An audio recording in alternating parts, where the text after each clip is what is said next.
تعالوا بقى نعمل مع بعض كده صينيه كنافه حلوه قوي بدل ما نشتريها من بره بتكلفه عاليه قوي. معايا كنافه كنت حطاها في الفريزر وقطعتها كده بالمقص او تفركيها بايديكي، ومعايا 3 معالق من السكر البودر واقلبهم كويس جدا على الكنافه بتاعتي. طبعا محضره هنا جنبي كوبايه من السمنه البلدي. كل ما تكون نوعيه السمنه حلوه هتديكي نتيجه حلوه جدا، لكن طبعا لما فيش سمنه بلدي مفيش مشكله، اعمليها بسمنه عاديه وتفركي بقى السمنه في الكنافه كده، تخلي كل شعرايه من الكنافه تكون متغلغله كده بالسمنه فيها لغايه ما اخلص كده تقليبه كويسه جدا، واحس ان الكنافه كلها دخلها كوبايه السمنه اللي انا حطيتها.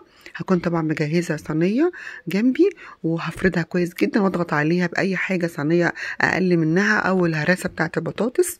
وطبعا عامله هنا القشطه الكدابه، كوبايتين من الحليب ومعاها 1.5 معلقة من النشا اللي هو الكورن فلاور، وبحط السكر وبحطها كده في النص.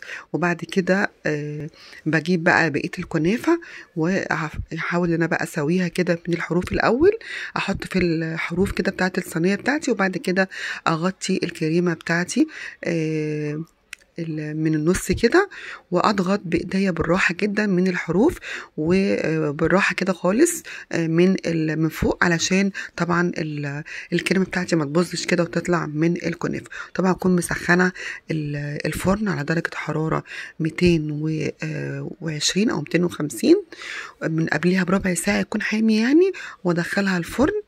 واكون مجهزه الشربات بتاعي، عامله كوبايتين من السكر، كوبايتين من الميه، عصره نص ليمونه وفانيليا.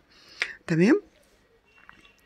هطلع بقى يكون الشربات بتاعي بارد والكنافه تكون سخنه كده. انا بحاول اساوي الصينيه بتاعتي زي ما انتم شايفين. لو لقيت في حاجات مش الكريمه بتاعتها، الكريمه باينه من الصينيه، بحاول اغطيها بالكنافه، واجيب كده 2 معلقة من السمنه واوزعهم كده على الصينيه من فوق.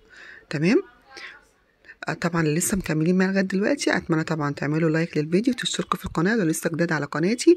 طبعا اي حد بيدخل قناه جديد بنورني واتشرف بوجوده معايا في القناه.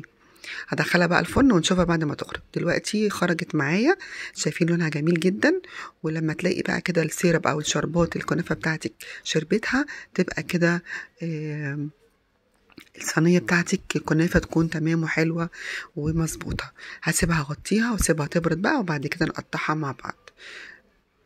شايفين انا بضغط عليها كده بايديا، شايفين طريه ازاي؟ بصوا وانا بقطعها ما بتكسرش معايا ولا حاجه لانها طريه جدا، وعايزه اقول لكم ريحتها حلوه قوي. يا رب يكون كده الفيديو كده عجبكم. اتمنى بقى تنسونيش في اللايك وشير لاصدقائكم عشان اللي ما بيعرفش يعمل الكنافه يتعلم ويعملها. كل سنه وانتم طيبين. هجيب بقى طبق كده ونطلع قطعه من الكنافه، وهتشوفي بقى كده الصينيه مش لازقه فيها الكنافه ولا حاجه.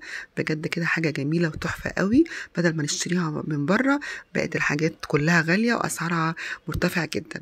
شايفين شكلها؟ بص الصينيه مفيش اي حاجه لازقه في الصينيه ولا اي حاجه، كل القطعه لوحدها كده منفصله عن التانية.